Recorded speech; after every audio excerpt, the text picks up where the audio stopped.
What does it mean for a market to be efficient? Efficiency in economics occurs when we produce the quantity of goods that generates the largest possible economic surplus. This happens at the equilibrium, where the quantity supplied equals the quantity demanded.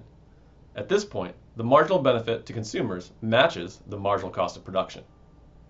But what happens when we produce too much or too little? That's where inefficiencies arise, leading to what we call a deadweight loss. In this video, we'll break down these concepts, explain how markets achieve efficiency, and explore what happens when they don't. Now I want to talk about assessing the efficiency of markets.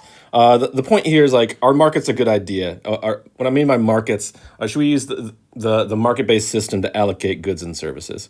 Is that going to give society, make society better off, right? So in the United States, especially and in Western countries, we allow markets to play such a central role in our lives in terms of allocating most of the stuff and most of the jobs and most of the services that we consume, right? And so one question, why should we allow markets to do that? Is there a better way or not, right? And so what I'm going to make an argument for you is that markets are going to yield the most efficient outcomes or more efficient outcomes, meaning they're going to be maximizing total surplus for society. So they're going to get the size of the pie as big as possible here. Markets will. Okay, so first we think about what is the economically efficient amount of output in a supply and demand market. This is going to be maximizing what output maximizes total economic surplus here, right? That's going to give us the efficient. And then I'm going to show you that markets will get you to that point. So this has nothing to do with markets yet in terms of allocating things. It's just going to be about what is the economically efficient quantity of output for Beyond Meat burgers in here, right? And so we're going to try to get the biggest size of the pie as we can of surplus.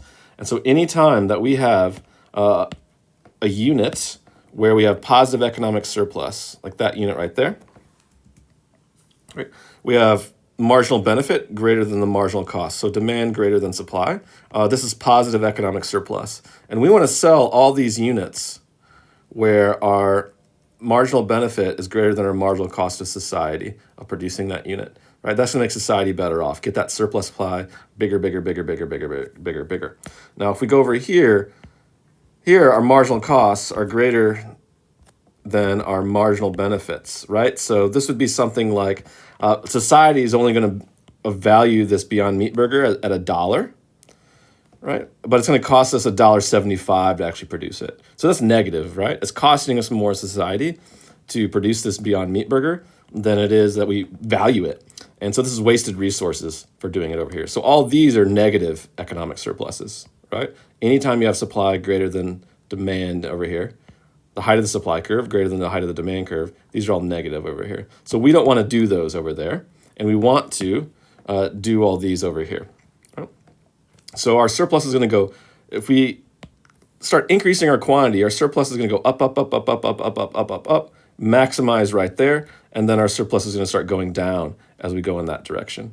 Right? So what I'm trying to tell you here is that total surplus is maximized right there at a quantity of 400.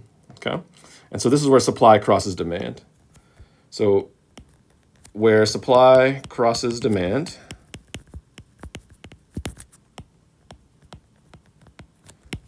that quantity is the efficient outcome. It is the outcome that maximizes total surplus for society. Okay.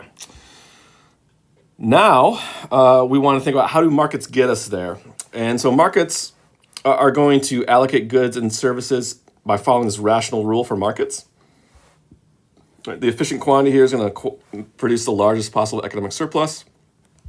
Our rational rule for markets are going to tell us to keep on producing until the marginal benefit equals marginal cost. Okay, that means that supply and demand produces our surplus maximizing quantity. All right, so I'm going to show you what this means on a graph here in a second. Here, the rational rule for markets: produce until marginal benefit equals marginal cost for society as a whole. And so if we have our supply and demand graph here with price on the y-axis and quantity on the x-axis, our demand curve and our supply curve.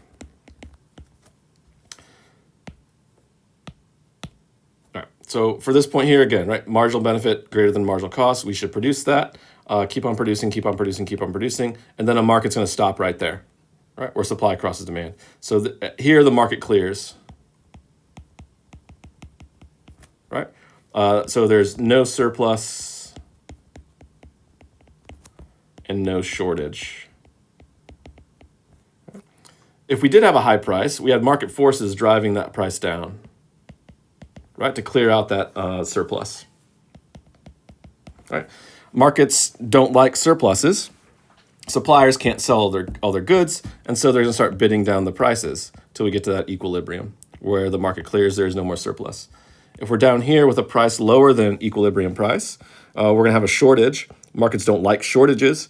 They're going to be market forces pushing up the price to clear the market because these buyers here can't get the goods that they want. So they're like, well, I'm going to start bidding up the price to try to get that thing that I want. I'm happy to do that for some of these at least. Some of these buyers, right? And so we're going to end right there, and this quantity here is going to be that same quantity where quantity supplied equals quantity demanded. That is the efficient quantity, right? This thing here.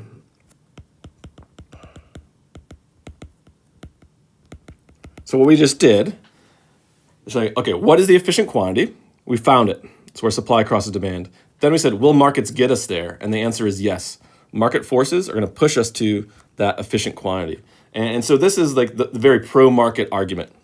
Like markets are great. Markets are going to allocate things using supply and demand to produce the biggest pie of economic surplus as possible. Okay, so let's not mess up markets is how this argument goes. Now, if you've ever heard of the invisible hand, this idea by Adam Smith, who wrote The Wealth of Nations, one of the first economists back in 1776, he wrote this. Right? The idea with market allocation in a private market is that it's as if all economic activity is being driven by an invisible hand pushing us toward that equilibrium, right? Getting rid of shortages and getting rid of surpluses. Now, the key here is that there is no invisible hand. There is no hand doing it. There's no all-powerful being driving this market, or there's no government driving the market towards this equilibrium. It's just individual people acting on their own best self-interest, right? So buyers, like, well, I'm going to keep on buying something as long as the price is less than or equal to the marginal benefit that I get from it, my willingness to pay. Suppliers are like, well, if I can make a profit, I'm going to start selling that good as long as the price is greater than or equal to my marginal cost. And these price signals are going to tell these buyers and sellers to do this, and there's no one like really guiding them to do it. All you need to know as a buyer is like, how much do I like stuff? How much do I want to pay for things? And these are the prices I'm faced with. And you make a decision. Sellers, the same thing. You don't need to know all the information about all the buyers. You just need to know, like, this is how much it cost me to produce it. These were the prices that I faced that I could sell it. I'm going to sell it this quantity. Okay? So everyone's just going about their business, going about their life, buying things that they want, selling things that they think they can make a profit on, and those forces are going to drive us to that equilibrium, right? There's no social planning or central planner that you might have in, say, a centrally planned communist country. Back in this old Soviet Union, used to do this a lot, where government bureaucrats would decide, like, this is how many cars were bought or need to be produced. This is who gets a car. This is how much bread we need. This is how much steel we need. This steel goes to cars. This other steel goes to refrigerators, etc. And it's very, very complicated, right? While market allocation is very, very complicated, it's not directed by anybody, and it's just naturally going to push us to this efficient outcome. All right, so this is the basic, like, pro-market argument, where economists like markets to allocate things.